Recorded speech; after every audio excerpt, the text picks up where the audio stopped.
Sveiki, čia aš Baltoji lapė. Šis tarot kortų skaitimas yra bendras. Dėl privataus tarot kortų skaitimo rašykite man į Messengerį privačia žinute. Šiandieną pasižiūrėkime. Temos taip pat nežiūrėjau, išlys, pamatysime, ką čia turėtume žinoti.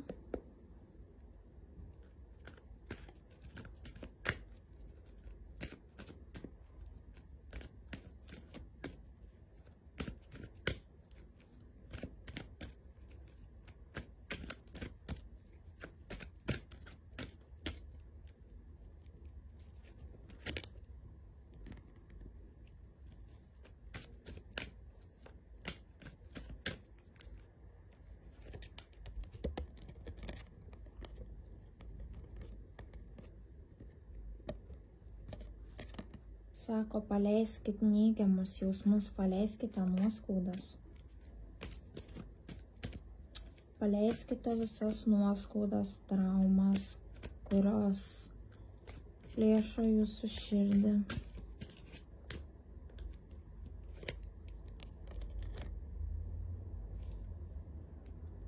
Tai gijimo laikotarpis.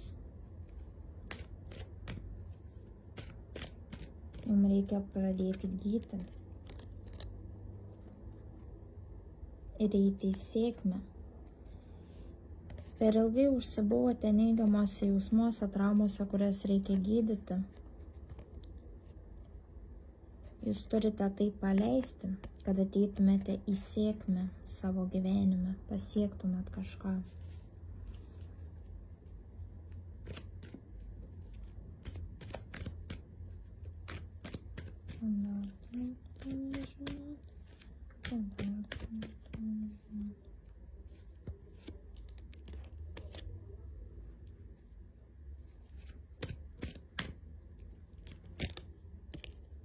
Sako, taip kaip buvo, jau nebebus.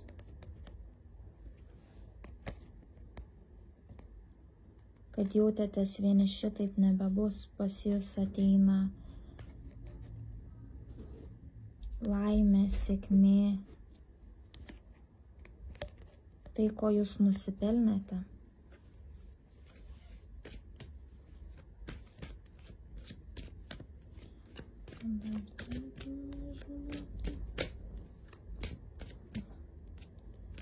Grįžta pas jūs stiprybė. Stiprybė. Vidinė stiprybė. Kurią galbūt anksčiau stebėjote va šitaip, tą savo stiprybę plaukiančią kažkur. Bet dabar jį grįžta pas jūs. Grįžta jūsų vidinė stiprybė, jūsų pasitikėjimas savimi. O, koks patvirtinimas. Jūsų gyvenimą pasižiūrėkit. Į jūsų gyvenimą grįžta stiprybė, šventė, laimė. Visos pozityvios emocijos, visi teigiami dalykai.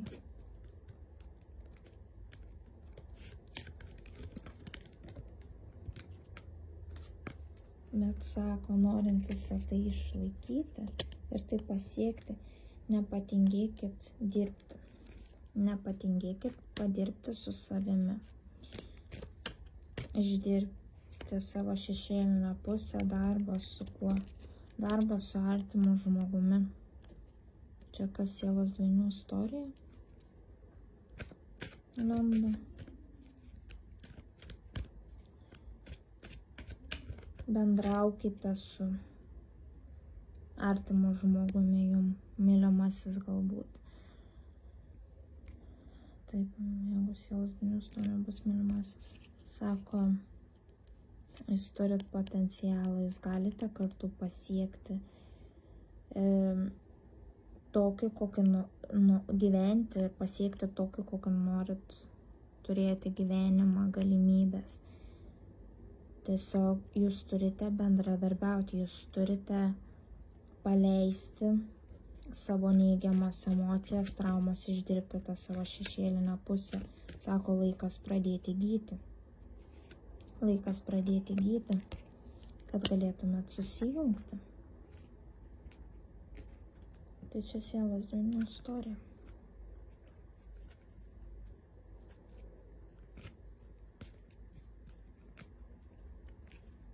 Matot, jūs turite kažką. Jūs turite kažką jau bendro, bet abudu svajojate apie tą patį dalyką. Bet jūs to dalyko, apie kurį svajojate, bendras dalykas, ką norėtumėt, jūs tos taurės čia nepadedat. Kodėl? Todėl, kad jūs stamdo traumos, neigiamos emocijos, baimės. Bet jūs norite to paties dalyko. Ko jūs čia norite? Ko jūs čia norite? Pažiūrėkim. Ko jūs čia norite? Ko jūs norit? Koks bendras dalykas, kurio jūs norite? Koks bendras dalykas, kurio jūs norite? Koks bendras dalykas?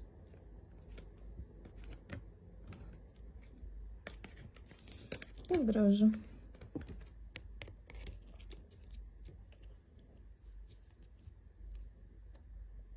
Abudu norite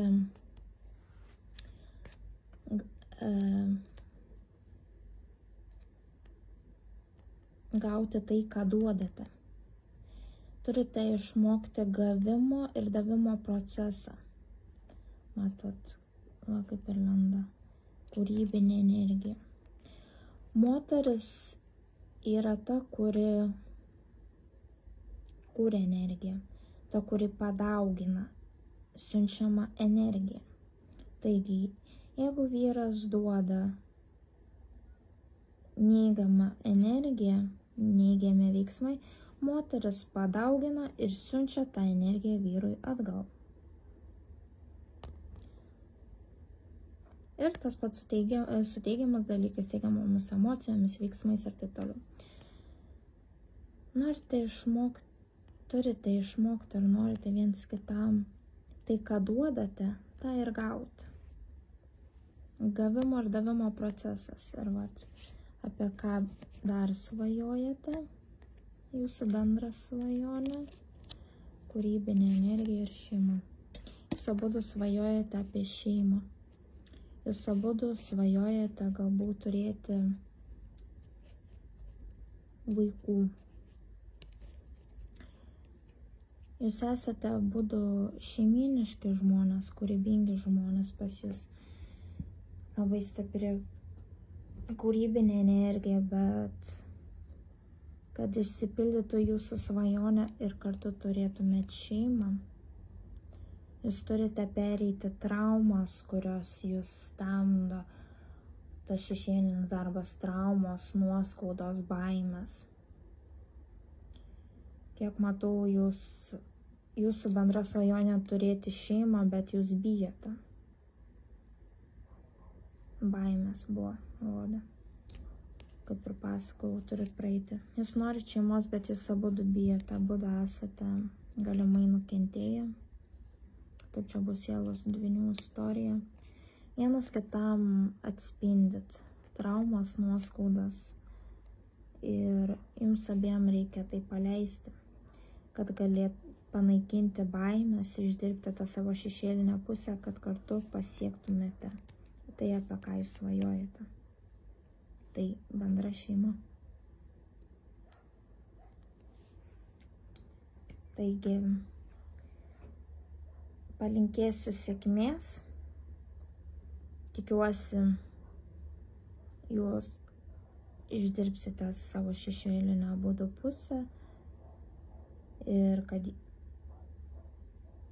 pasiseks, linkiu sėkmės pasiekti savo bendrą tikslą, kurį širdyje abudu laikotės, bet jūs stamdo baimės, traumos visokios.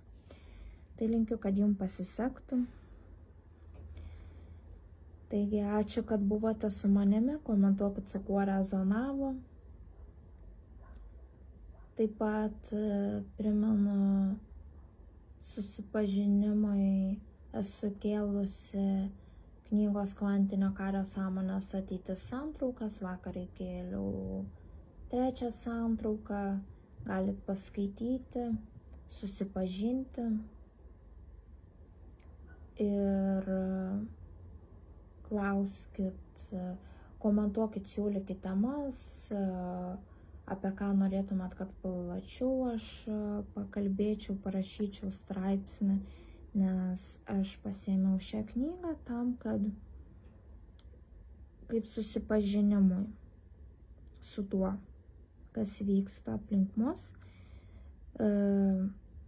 Kaip ir minėjau, kas galite, nusipirkit, paskaitykit, susipažinimui apie tai, apie viską. Tikrai labai gera knyga, o kas negalite, kaip minėjau, kelsiu santraukas ir taip susipažinę, galbūt kils jums daugiau klausimų, apie ką norėtumėt, kad plačiau pakalbėčiau, papasakočiau, ir parašykit, komentuokit, būkit aktyvus. Ir ačiū, kad buvote su manimi, ir iki kitų kartų.